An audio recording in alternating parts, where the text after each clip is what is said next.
ان الحمد للہ والصلاة والسلام علی رسول اللہ اما بعد فاعوذ باللہ السمیع العلیم من الشیطان الرجیم من ہمزہ ونفخہ ونفثہ بسم اللہ الرحمن الرحیم والسابقون الاولون من المہاجرین والانصار والذین اتبعوہم بإحسان رضی اللہ عنہم ورضوا عنہ۔ انتہائی قابل احترام بزرگوں، عزیز نوجوان ساتھیوں، ہمارا یہ ماہانہ درس صحابہ کرام اور اہل بیت کے فضائل، مناقب اور ان کے بارے میں اہل سنت کے عقیدے پر مشتمل ہوتا ہے۔ نبی کریم صلی اللہ علیہ وسلم سے تعلق رکھنے والے جتنے بھی لوگ تھے وہ سارے کے سارے ہمارے لیے قابل صد احترام ہیں۔ آپ کے رشتہ داروں میں سے جو بھی مسلمان ہو گئے، جو بھی صحابی بن گئے، وہ ہمارے دلوں کی دھڑکن ہیں، ان کا احترام ہمارے اوپر لازم ہے۔ ان کے بارے میں ادنا سا کلمہ تنقیص انسان کو ایمان سے محروم کر دیتا ہے۔ تو جس طرح ہم ابو بکر و عمر و عثمان رضی اللہ عنہم کی شان بیان کرتے ہیں، اسی طرح حیدر کرار سیدنا علی بن ابی طالب رضی اللہ عنہ کی شان بھی ہم بیان کرتے ہیں، آپ نے 2 دفعہ سماعت فرمائی ہے۔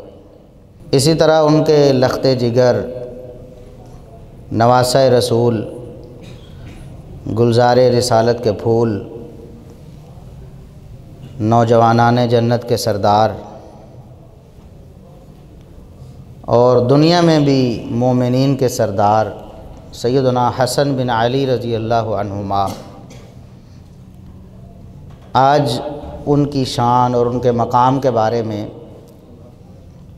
کچھ باتیں آپ کے سامنے رکھوں گا۔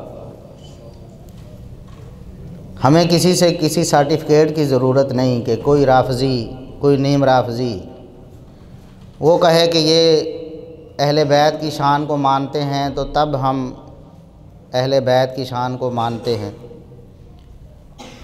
ہم تو اللہ کے فضل و کرم سے ہمیشہ سے،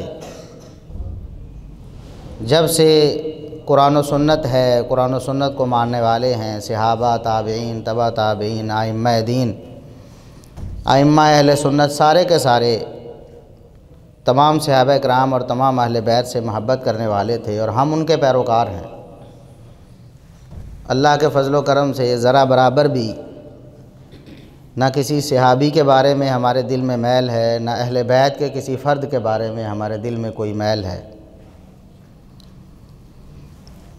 سیدنا حسن بن علی رضی اللہ عنہما، یہ نبی کریم صلی اللہ علیہ وسلم کے نواسے بھی ہیں۔ یہ نسبت بہت عظیم نسبت ہے۔ آخر یہ رشتہ داری نبی کریم صلی اللہ علیہ وسلم کی رشتہ داری ہے۔ ہمارا کوئی محسن ہو، کوئی مربی ہو، ہمارا کوئی استاذ ہو، اس کے بچوں سے بھی ہم محبت کرتے ہیں، ان سے بھی ہمیں انس ہوتا ہے، اس لیے کہ ہمارے استاذ کا بچہ ہے، ہمارے فلاں محسن کا رشتہ دار ہے۔ اس کائنات میں سب سے مضبوط تعلق ہمارا محمد الرسول اللہ صلی اللہ علیہ وسلم سے ہے۔ تو آپ صلی اللہ علیہ وسلم کے وہ بچے ہیں، آپ کے نواسے ہیں، تو ہم ان سے محبت کیوں نہ کریں؟ ایسے کالے دل والے اللہ رب العزت ہمیں نہ بنائے جو نبی کریم صلی اللہ علیہ وسلم کے نواسوں سے بغض رکھتے ہیں۔ دیکھیں، ہر طرح کے افراد دنیا میں موجود ہیں۔ ایک گروہ وہ بدبخت ہے جو نبی کریم صلی اللہ علیہ وسلم کے رشتہ داروں کا نام استعمال کر کے آپ صلی اللہ علیہ وسلم کے جانثاروں پر طعن کرتے ہیں،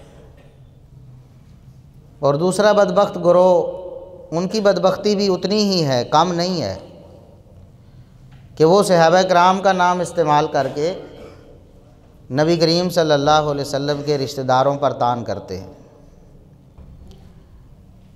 ایسا دن آنے سے پہلے اللہ رب العزت ہمیں دنیا سے اٹھا لے۔ حاشا و کلا، ایک مسلمان کبھی بھی نبی کریم صلی اللہ علیہ وسلم کے جو مسلمان رشتہ دار ہیں یعنی صحابہ ہیں، اہل بیت ہیں، ان کے بارے میں کبھی بھی اپنے دل کو میلا نہیں کر سکتا۔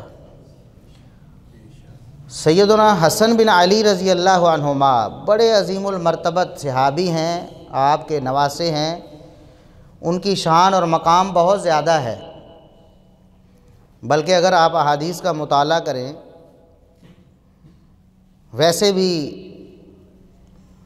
اسلام کے طریقے کو دیکھیں تو حسن رضی اللہ عنہما، اگر حسن و حسین رضی اللہ عنہما کا تقابل ہو تو بڑے ہونے کی حیثیت سے سیدنا حسن رضی اللہ عنہ بڑے بھائی ہیں نا، ان کا زیادہ احترام ہونا چاہیے۔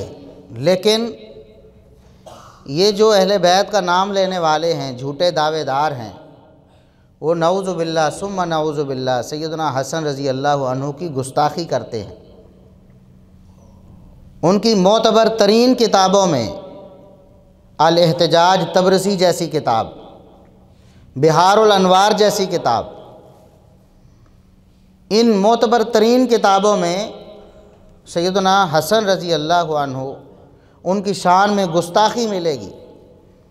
وہ سیدنا حسن رضی اللہ عنہ کو اچھی نظر سے نہیں دیکھتے ہیں، اور یہ تو ان کا تضاد ہے، ادھر امام بھی مانتے ہیں، امام معصوم بھی کہتے ہیں، دوسری طرف اس طرح کے القابات نعوذ باللہ، مذل المومنین، مومنوں کو ذلیل کرنے والے، نعوذ باللہ، یہ القاب استعمال کرتے ہیں۔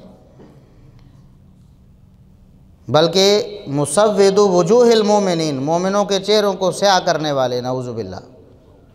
اس کی وجہ کیا ہے وہ بھی میں آئندہ انشاءاللہ باتوں میں ذکر کروں گا کہ اس کی وجہ کیا ہے۔ ہم اللہ کے فضل و کرم سے سیدنا حسن رضی اللہ عنہ کا بھی احترام کرتے ہیں، سیدنا حسین رضی اللہ عنہ کا بھی احترام کرتے ہیں، بلکہ ہم تو یہ کہتے ہیں کہ بڑے بھائی ہونے کے ناطے ان کا زیادہ احترام ہونا چاہیے، وہ بڑے ہیں نا۔ نبی کریم صلی اللہ علیہ وسلم کی صحبت بھی زیادہ اٹھائی ہے، ظاہر ہے عمر کم از کم 1 سال بڑی ہے، تو آپ صلی اللہ علیہ وسلم کو 1 سال زیادہ دیکھا ہے، زیادہ زیارت کی ہے آپ صلی اللہ علیہ وسلم کی، اور فضائل کو دیکھیں تو برابر چلتے ہیں۔ نبی کریم صلی اللہ علیہ وسلم نے اکثر موقعوں پر حسن و حسین رضی اللہ عنہما کے برابر فضائل بیان کیے،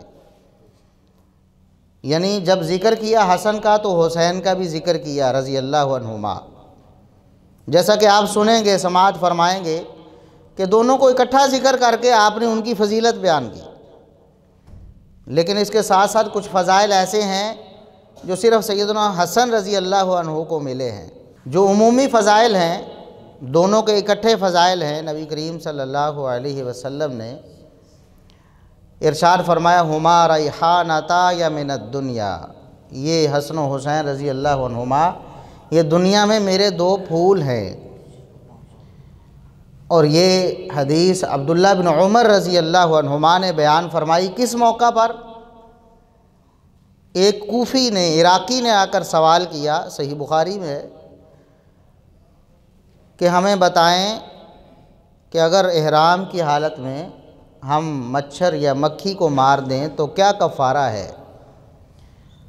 تو عبداللہ بن عمر رضی اللہ عنہما تڑپ اٹھے، جوش میں آ گئے، غصے میں آ گئے، فرمایا انظروا الی ھذا، اور لوگوں دیکھو اس بدبخت کی طرف، قد قتلوا ابنت رسول اللہ صلی اللہ علیہ وسلم، ان کوفیوں، عراقیوں، ظالموں، بدبختوں نے نبی کریم صلی اللہ علیہ وسلم کے نواسے حسین رضی اللہ عنہ کو شہید کیا۔ اس وقت انہیں کوئی خیال نہیں آیا کہ نبی پاک کے نواسے کو ہم شہید کر رہے ہیں۔ ایک مسلمان ہونے کے ناطے، ایک انسان ہونے کے ناطے انسانی جان کی اتنی قیمت ہے کہ ایک انسانی جان کو، چاہے وہ مسلمان نہیں بھی ہے، ناحق قتل کرنا فکأنما قتل الناس جمیعا، گویا کہ پوری انسانیت کو قتل کیا۔ پھر ایک مسلمان، پھر ایک صحابی، پھر نبی کریم صلی اللہ علیہ وسلم کا نواسا، اسے بے دردی سے شہید کیا ان کوفیوں نے، ظالموں نے۔ اس وقت نہیں سوچا، آج مچھر اور مکھی کے بارے میں پوچھ رہے ہیں کہ ان کو مارنے کا کیا کفارہ ہے۔ اور آگے عبداللہ بن عمر رضی اللہ عنہما نے بیان کیا کہ رسول اللہ صلی اللہ علیہ وسلم نے حسن و حسین رضی اللہ عنہما کے بارے میں فرمایا کہ ہما ریحانتا یا من الدنیا، یہ دنیا میں میرے دو پھول ہیں۔ یہ صحیح بخاری میں 5994 نمبر حدیث ہے۔ اسی طرح جامع ترمذی کی حدیث ہے، بالکل صحیح حدیث ہے، نبی کریم صلی اللہ علیہ وسلم نے حسن و حسین رضی اللہ عنہما کا نام لے کر فرمایا الحسن والحسین سیدا شباب اہل الجنہ، کہ یہ اہل جنت کے نوجوانوں کے سردار ہیں، اہل جنت کے نوجوانوں کے سردار ہیں۔ یعنی دنیا میں جو نوجوان فوت ہو جائے گا جوانی کی حالت میں، جنت میں تو سارے ہی جوان ہوں گے نا، جنت میں تو سارے ہی جوان ہوں گے، بوڑھے بھی جوان ہی ہوں گے۔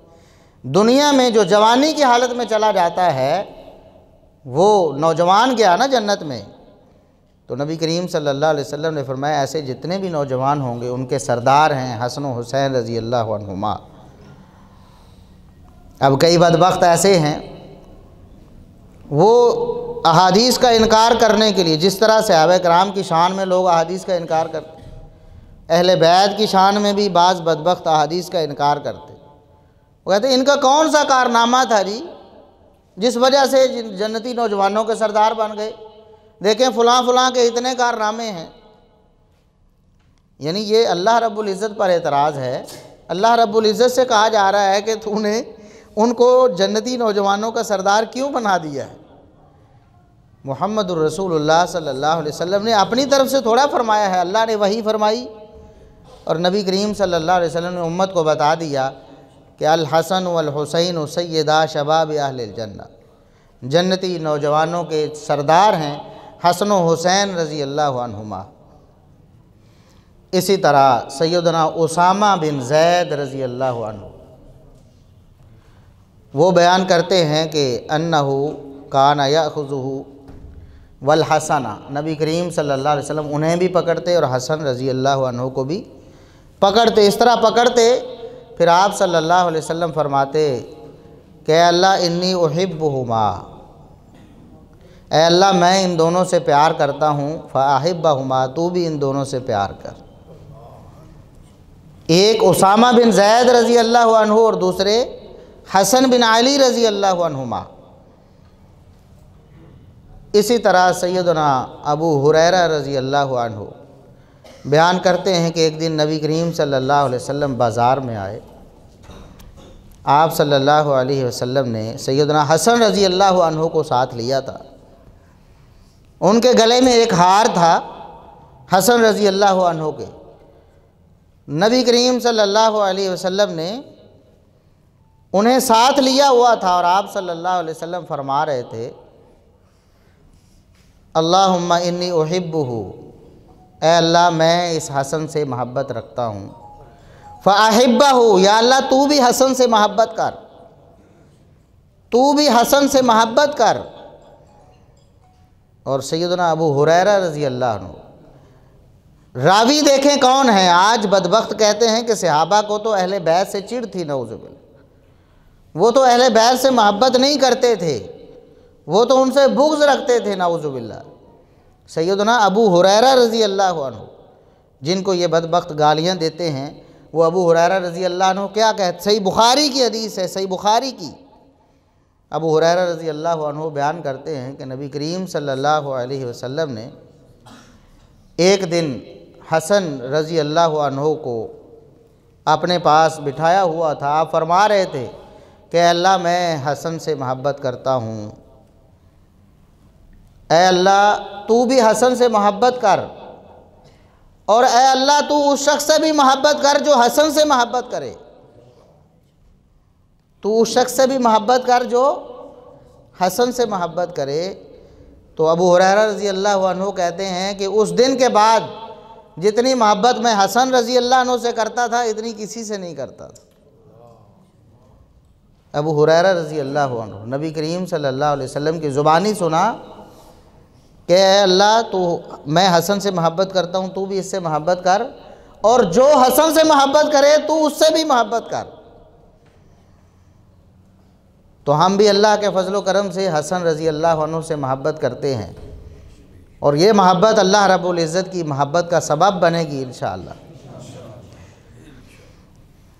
اور ایک فضیلت ایسی ہے جو سیدنا معاویہ بن ابی سفیان رضی اللہ عنہما نے بیان کی ہے۔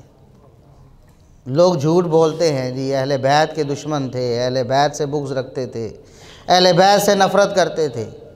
پہلے بہت تفصیل سے بیان ہو چکا ہے، ایسی کوئی بات نہیں تھی، جھوٹ کے پلندے ہیں، بالکل جھوٹا پراپیگنڈا ہے۔ جس طرح ابو بکر و عمر و عثمان رضی اللہ عنہم کے خلاف ہے، اسی طرح سیدنا معاویہ بن ابی سفیان رضی اللہ عنہما کے خلاف بھی۔ اب مسند احمد کی حدیث آپ سماعت فرمائیں اور سننے کے بعد آپ خود اندازہ کریں کہ بھلا یہ شخص جو یہ جذبات رکھتا ہے نبی کریم صلی اللہ علیہ وسلم کے نواسوں کے بارے میں، حسن رضی اللہ عنہ کے بارے میں، حسین رضی اللہ عنہ کے بارے میں، وہ بھلا ان سے نفرت کر سکتا ہے یا ان کا دشمن ہو سکتا ہے؟ سیدنا معاویہ رضی اللہ عنہ بیان کرتے ہیں، کہتے ہیں کہ میں نے رسول اللہ صلی اللہ علیہ وسلم کو دیکھا، آپ اپنے نواسے حسن رضی اللہ عنہ کے ہونٹ چوم رہے تھے، محبت سے ہونٹوں کو چوم رہے تھے۔ یہ حدیث کس نے بیان کی؟ اب ذخیرہ حدیث کو آپ تلاش کریں، ذخیرہ حدیث میں سرچ کریں، یہ فضیلت حسن رضی اللہ عنہ کی کہ نبی پاک صلی اللہ علیہ وسلم ان کے ہونٹوں کو چوم رہے تھے، سوائے معاویہ بن ابی سفیان رضی اللہ عنہما کے کسی نے بیان نہیں کی۔ یہ ایک ایسی فضیلت ہے کہ منفرد فضیلت ہے۔ کئی فضائل ایسے ہیں کہ کئی صحابہ بیان کرتے ہیں، یہ جو فضیلت کہ نبی کریم صلی اللہ علیہ وسلم ان کے ہونٹوں کو چوم رہے تھے، ایک روایت میں ہے چوس رہے تھے محبت سے، پیار سے، یہ معاویہ بن ابی سفیان رضی اللہ عنہما نے حدیث بیان کی۔ اور صرف اس حدیث کے بیان کرنے پر اکتفا نہیں کیا، بلکہ اپنے جذبات بھی بیان فرمائے۔ مجبوری تھی، چلو حدیث بیان کرنی تھی، اتنی ہی بیان کر دیتے نا کہ میں نے نبی پاک صلی اللہ علیہ وسلم کو دیکھا، وہ حسن رضی اللہ عنہ کے ہونٹ چوم رہے تھے، لیکن اس کے بعد اپنا عقیدہ بیان کرتے ہیں، اپنا جذبہ بیان کرتے ہیں، کہتے ہیں کہ ان ہونٹوں کو کبھی جہنم کی آگ نہیں چھو سکتی جن ہونٹوں کو نبی پاک نے چوما ہو۔ یہ فضیلت کس نے بیان کی؟ معاویہ بن ابی سفیان رضی اللہ عنہما نے۔ یہ جو صحابہ کے دشمن ہیں، روافض، نیم روافض، کبھی آپ کو یہ حدیث سنائیں گے؟ نہیں سنائیں گے، کیونکہ انہوں نے ثابت کرنا ہے کہ ان کی آپس میں بڑی دشمنی تھی، یہ تو ایک دوسرے کے نعوذ باللہ دشمن تھے، بغض رکھتے تھے۔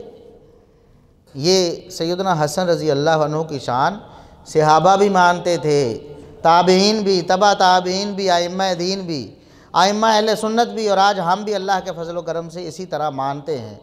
ایک حرف کا بھی ہم اس میں سے نقصان نہیں کرتے، ایک لفظ کو نہیں چھوڑتے، جو ان کی شان میں موجود ہے ہم اس کو تسلیم کرتے ہیں۔ اور ایک فضیلت ایسی ہے سیدنا حسن رضی اللہ عنہ کی، اور بھی فضائل ہیں، ایک فضیلت ایسی ہے کہ جس کا سبب بھی نبی کریم صلی اللہ علیہ وسلم نے بیان فرما دی۔ باقی فضائل تو ہے نا، بیان فرما دیے، ان کا سبب بیان نہیں فرمایا۔ جنتی نوجوانوں کے سردار ہوں گے، کیوں ہوں گے یہ نہیں بتایا، بس ایمان لانا واجب ہے، ہم ایمان لاتے ہیں۔ ایک سبب نبی کریم صلی اللہ علیہ وسلم نے بیان کیا جو ایک فضیلت سے تعلق رکھتا ہے، اور یہ وہ فضیلت ہے جو رافضیوں اور نیم رافضیوں کو نہیں بھاتی ہے، اسی لیے وہ دشمن بن گئے۔ بظاہر کھلے عام تو ان کے خلاف نہیں بول سکتے تھے، لیکن اشارے کنائے میں اعتراضات کیے۔ آج بھی جو روافض کے ایجنٹ اور نمائندے ہیں وہ ان چیزوں کو بیان کرتے ہیں، وہ کہتے ہیں کہ حسن رضی اللہ عنہ پر لوگوں کو اعتراض تھا۔ لوگوں کو کن کو؟ شیعوں کو اعتراض تھا۔ کن کو اعتراض تھا؟ شیعوں کو اعتراض تھا۔ یہ ان کے الفاظ ہمارے نہیں ہیں، وہ تو جو ان کا لشکر تھا نا، شیعان علی جن کو کہتے ہیں، پھر شیعان حسن بن گئے، پھر شیعان حسین بنے۔ علی رضی اللہ عنہ کو بھی دھوکہ دیتے رہے، حسن رضی اللہ عنہ کو بھی دھوکہ دیتے رہے، اور حسین رضی اللہ عنہ کو بھی دھوکہ دیا اور دھوکہ دے کر شہید کر دیا۔ یہ وہی تھے جو اپنے آپ کو شیعہ کہتے تھے۔ وہ جو شیعان حسن تھے، حسن رضی اللہ عنہ کے ساتھی یا ان کے لشکر کے لوگ، وہ ان سے نالاں تھے، وہ ان کے خلاف ہو گئے تھے دل سے۔ وجہ کیا تھی؟ وجہ وہ نبی کریم صلی اللہ علیہ وسلم نے جس کو فضیلت بنا کر بیان کیا۔ جو حسن رضی اللہ عنہ کی فضیلت تھی، وہ ان کی نظر میں ان کی کمی اور کوتاہی اور نقص بنا، نعوذ باللہ ثم نعوذ۔ اور امام بخاری رحمۃ اللہ علیہ نے اس حدیث کو کتاب المناقب میں صحابہ کے فضائل میں بیان کیا، نبی کریم صلی اللہ علیہ وسلم کے فضائل میں بیان کیا، اور اس پر جو باب قائم کیا ہے وہ ہے علامات النبوہ کا، نبی کریم صلی اللہ علیہ وسلم کے معجزات کا بیان۔ نبی کریم صلی اللہ علیہ وسلم کے معجزات میں سے ایک معجزہ یہ ہے، آپ کی نبوت کی علامات میں سے ایک واضح علامت یہ ہے کہ آپ صلی اللہ علیہ وسلم ایک دن منبر پر چڑھے اور اپنے ساتھ حسن رضی اللہ عنہ کو چڑھایا۔ گھر سے آئے تو حسن رضی اللہ عنہ کو ساتھ لے کر آئے، ان کو منبر پر چڑھایا، منبر پر چڑھا کر ارشاد فرمایا ابنی ھذا سید، لوگوں سن لو میرا یہ نواسہ سردار ہے، میرا یہ نواسہ سردار ہے۔ تو سید بھی ہیں، حسن رضی اللہ عنہ سید ہیں، مومنوں کے سردار ہیں، دنیا میں بھی، جنت میں جنتی نوجوانوں کے سردار ہیں، دنیا میں مومنوں کے سردار ہیں۔ نبی کریم صلی اللہ علیہ وسلم نے فرمایا میرا یہ بیٹا سردار ہے۔ اس کی وجہ بھی بیان کی کہ ان کی سرداری کی وجہ کیا ہے، حسن کیوں سردار ہیں، میں انہیں سردار کیوں قرار دے رہا ہوں۔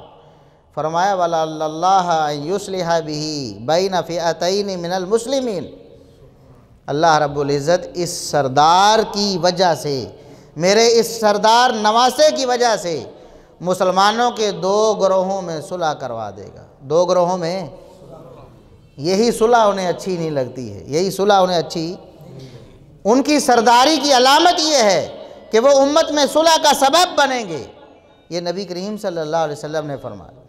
اور دوسری حدیث صحیح بخاری میں ہی اس کے الفاظ ہیں کہ اللہ رب العزت ان کے ذریعے صلح کروائے گا بین فئتین عظیمتین من المسلمین، مسلمانوں کے دو عظیم الشان گروہوں میں۔ وہ گروہ کون کون سے تھے؟ ایک سیدنا حسن رضی اللہ عنہ کا گروہ، جو پہلے سیدنا علی رضی اللہ عنہ کا گروہ تھا۔ سیدنا علی رضی اللہ عنہ کی شہادت کے بعد 6 مہینے کے لیے سیدنا حسن رضی اللہ عنہ خلیفہ بنے تھے۔ 6 مہینے بعد انہوں نے اپنی خلافت ہے، اپنا اقتدار ہے، وہ سیدنا معاویہ رضی اللہ عنہ کے سپرد کیا کہ آپ اس امت کو چلائیں، آپ اس امت کو چلانے کے اہل ہیں، اور میں یہ سمجھتا ہوں کہ آپ کو چلانا چاہیے۔ یہ وہ صلح تھی جس کو ائمہ دین محدثین نبی پاک صلی اللہ علیہ وسلم کا معجزہ قرار دیتے ہیں، اور یہ وہ فضیلت ہے سیدنا حسن رضی اللہ عنہ کی جس کی وجہ سے وہ سردار ہیں۔ اور دیکھیں سردار تو حسن رضی اللہ عنہ کو کہا گیا نا، ویسے تو ہمارے سردار ہیں حسین رضی اللہ عنہ بھی سردار ہیں نا، نبی پاک کے نواسے ہیں، یہ رشتہ داری ان کی سرداری کے لیے کافی ہے، لیکن ایک زیادہ شرف جو نبی کریم صلی اللہ علیہ وسلم کی زبانی نصیب ہوا وہ حسن رضی اللہ عنہ کو، فرمایا کہ میرا یہ نواسہ، میرا بیٹا سردار ہے، یہ امت کے 2 عظیم الشان گروہوں میں صلح کروا دے گا۔ اور 2 گروہوں میں سے ایک گروہ سیدنا علی رضی اللہ عنہ کا، یعنی سیدنا حسن رضی اللہ عنہ کا گروہ، اور دوسرا سیدنا معاویہ رضی اللہ عنہ کا گروہ۔ اس وقت امت میں 2 ہی گروہ بنے تھے، ایک اجتہادی مسئلے میں اختلاف رائے ہونے کی وجہ سے 2 ہی گروہ تھے، ایک سیدنا حسن رضی اللہ عنہ کا گروہ سیدنا علی رضی اللہ عنہ والا، اور دوسرا سیدنا معاویہ رضی اللہ عنہ کا گروہ۔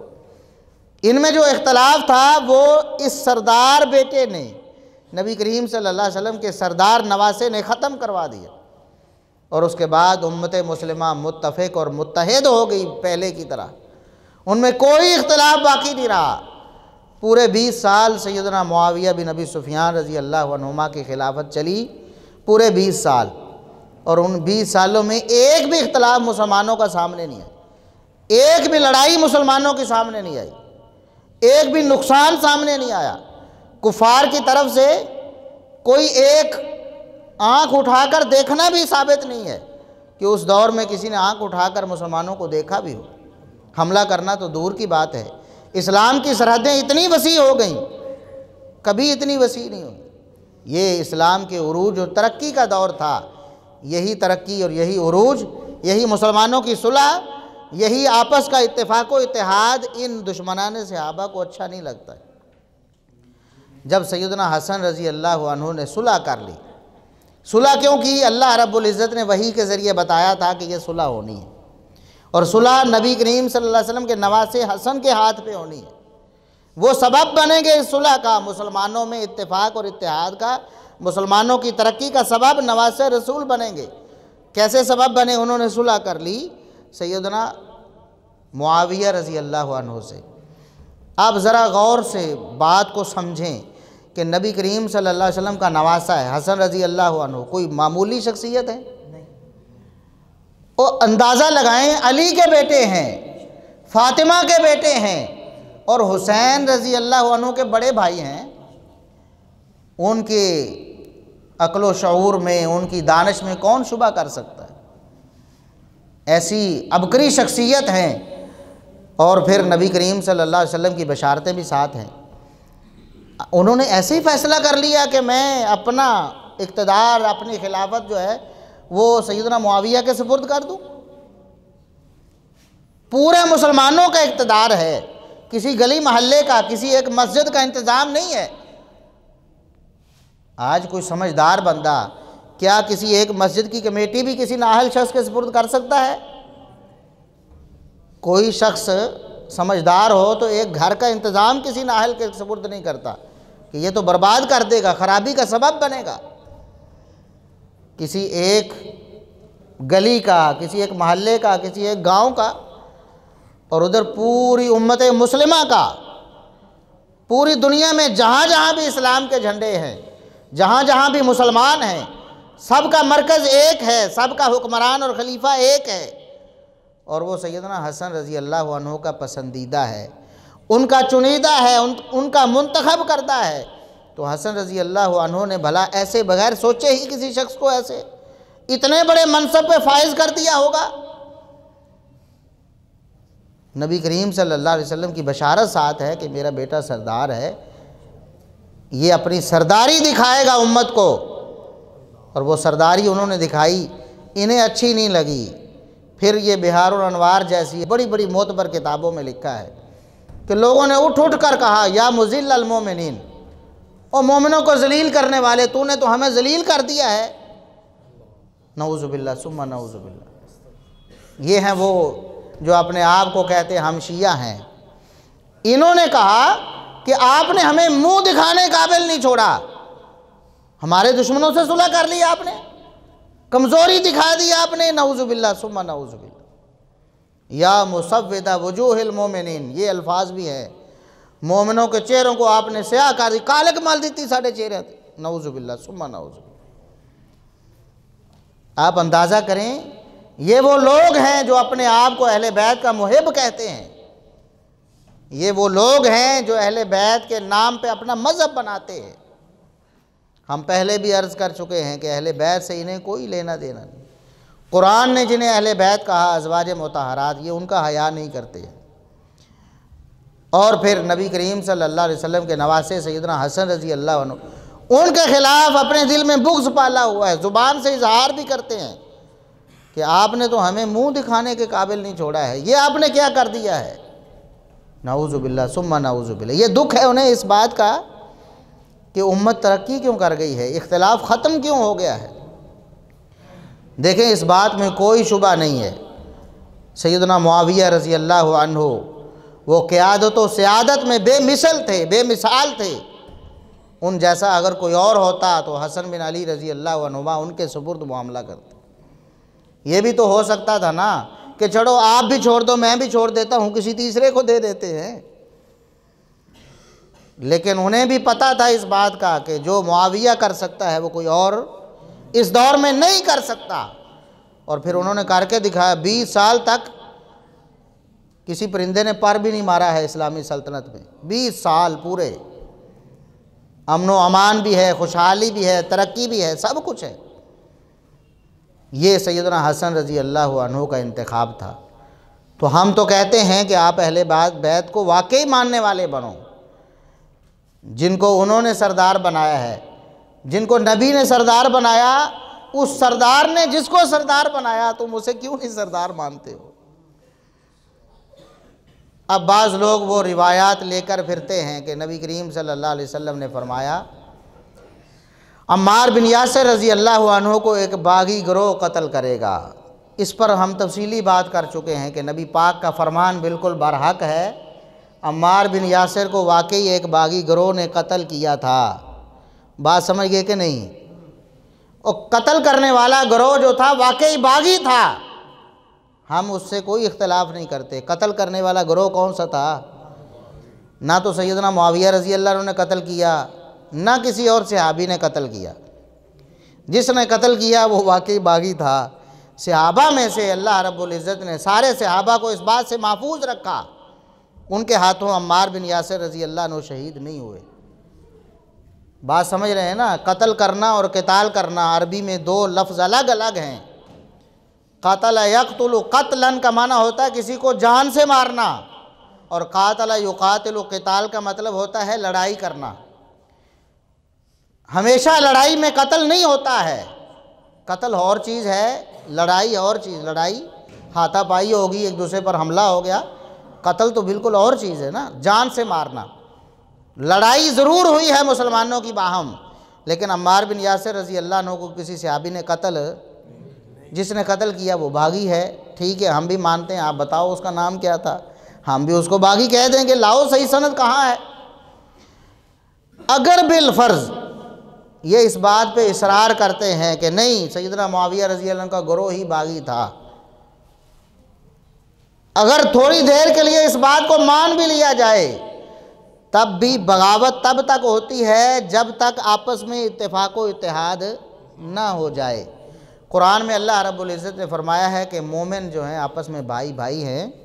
اگر دو گروہوں کی آپس میں لڑائی ہو جائے، ایک جو بغاوت کرنے والا ہے دوسرے مسلمانوں پر لازم ہے کہ اس کو روکیں، اس کو صلح پر مجبور کریں۔ اگر وہ صلح کر لیتے ہیں تو دونوں مومن ہیں، کوئی مسئلہ نہیں۔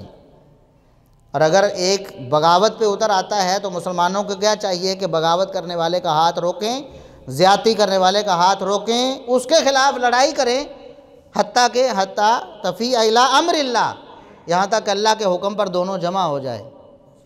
تو بغاوت کب تک ہوتی ہے؟ جب تک اللہ کے حکم پر جمع۔ اگر بالفرض مان لیا جائے، اس حدیث کو آپ کے بقول فٹ کر دیا جائے سیدنا معاویہ رضی اللہ عنہ کے لشکر پر، تب بھی وہ بغاوت ختم ہو گئی جب حسن بن علی رضی اللہ عنہما نے خود صلح کر لی ان سے۔ وہ لڑائی تو ختم ہو گئی نا، بغاوت ختم ہو گئی۔ جب بغاوت ختم ہوگی اس کے بعد بھلا کوئی باغی رہتا ہے؟ اگر کسی شخص نے کوئی گناہ کر لیا ہے، ایک چور نے چوری کر لی نا، بعد میں اس نے توبہ کر لی، نیکی کا راستہ اختیار کر لیا، تو کیا اب اس کو چور کہا جائے گا؟ نہیں کہا جائے گا۔ ایک شخص بڑا بدکار تھا، ساری زندگی بدکاریاں کرتا، توبہ کر لی سچی، مسجد میں آ گیا، نمازیں پڑھنا شروع کر دیں، اپنی گناہوں پہ معافی مانگ لی، اس کو زانی کہا جائے گا؟ اگر بالفرض مان لیا جائے، حالانکہ ایسی بات ہے ہی کوئی نہیں، قتل کرنے والا باغی ہے نا، لڑائی کرنے والے کو تو باغی نہیں کہا، ورنہ محمد الرسول اللہ صلی اللہ علیہ وسلم اتنے فصیح اللسان ہیں، آپ صلی اللہ علیہ وسلم فرماتے ہیں مجھے جامع ترین کلمات دیے گئے ہیں، اس کائنات میں مخلوقات میں سے صرف انسان ہی بولتے ہیں نا، انسانوں میں سے سب سے فصیح ترین ذات محمد الرسول اللہ صلی اللہ علیہ وسلم۔ ایک کلمہ، ایک لفظ بولا ہے، اس سے ہزاروں معانی ثابت ہوتے، استنباط ہوتے ہیں، استدلال ہوتے ہیں۔ یہ نبی کریم صلی اللہ علیہ وسلم کا وصف ہے۔ تو اگر لڑائی کرنے والا باغی ہوتا تو آپ صلی اللہ علیہ وسلم فرماتے کہ تقاتلک، اے عمار تقاتلک الفئۃ الباغیہ، فئہ باغیہ جو باغی گروہ ہے وہ تم سے لڑائی کرے گا، یہ نہیں فرمایا، فرمایا تقتلک الفئۃ الباغیہ، تجھے قتل کرے گا باغی گروہ۔ تو باغی گروہ تو تھا ہی نہیں، اگر تھا بھی بالفرض تب بھی جب صلح ہوگی تو بغاوت ختم ہو گئی۔ بغاوت کو تو خود حسن رضی اللہ عنہ ختم کر رہے ہیں، اور آپ کا کیا خیال ہے؟ ایک باغی کو مسلمانوں کا خلیفہ بنا دیا حسن رضی اللہ عنہ نے، نواسہ رسول نے ایک باغی کو امت پر مسلط کر دیا، نعوذ باللہ ثم نعوذ باللہ۔ اس لیے حسن رضی اللہ عنہ کو ماننے والے حقیقت میں ہم ہیں، اہل بیت کو ماننے والے ہم ہیں۔ ہم اللہ کے فضل و کرم سے ان کے فضائل کو بھی مانتے ہیں، ان کی تعلیمات کو بھی مانتے ہیں، ہم ایک بال برابر بھی ان کی تعلیمات سے پیچھے نہیں ہٹتے۔ اگر کوئی ہٹتے ہیں تو وہی ہیں جو ان کا نام جھوٹا استعمال کر کے اپنا مفاد حاصل کرنا چاہتے ہیں۔ تو حسن رضی اللہ عنہ بڑے عظیم الشان شخص ہیں۔ ان کی عقل و دانش کو دیکھیں، ان کی قوت فیصلہ کو دیکھیں، ان کے صبر و حوصلہ کو دیکھیں، وہ ایک ممتاز حیثیت میں نظر آئیں گے۔ کیوں نہ ہوں، نبی کریم صلی اللہ علیہ وسلم نے ان کو سردار قرار دیا ہے، وہ سردار ہیں۔ ان کی سرداری کی علامت یہ نبوت کی بھی علامت ہے، معجزہ ہے کہ وہ امت کے 2 گروہوں میں صلح کروائیں گے۔ تو علی رضی اللہ عنہ کے دور میں جو اختلاف ہوا تھا مسلمانوں کا اجتہادی طور پر، حالانکہ اس اختلاف میں بھی دونوں گروہ برحق تھے۔ خود نبی کریم صلی اللہ علیہ وسلم نے فرمایا ہے نا، اول الطائفتین بالحق، خوارج سے قتال وہ گروہ کرے گا جو 2 گروہوں میں سے زیادہ حق پر ہے۔ ورنہ آپ صلی اللہ علیہ وسلم فصیح اللسان تھے، افصح العرب تھے، جوامع کلمات دیے گئے تھے آپ کو۔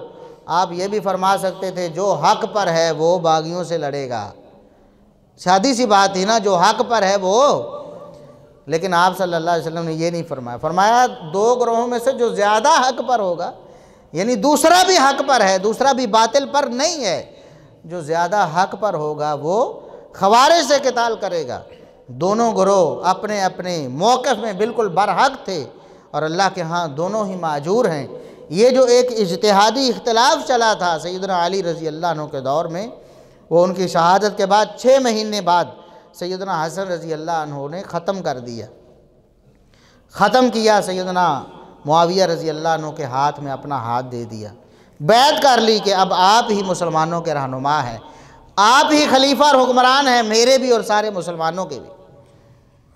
اور اگر آپ ان کی تاریخ کو دیکھیں، ان کی کتابوں کو دیکھیں، معتبر ترین کتابیں خود ان لوگوں کی جو صحابہ کرام پر طعن و تشنیع کرتے ہیں، جو کہتے ہیں جی اہل بیت کو انہوں نے قتل کیا، نعوذ باللہ، صحابہ کرام نے، نعوذ باللہ ثم نعوذ باللہ۔ ان لوگوں کی کتابیں پڑھیں، ان کے علماء مجبور ہو گئے اس بات کو برملا بیان کرنے پر۔ یہ آپ کے جواد نقوی صاحب جو لاہور میں ہوتے ہیں، شیعہ کے بڑے معتبر عالم ہیں، پوری ایک یونیورسٹی قائم کی ہوئی ہے انہوں نے شیعت کی تعلیم کے لیے، عروۃ الوثقیٰ کے نام سے، لاہور میں۔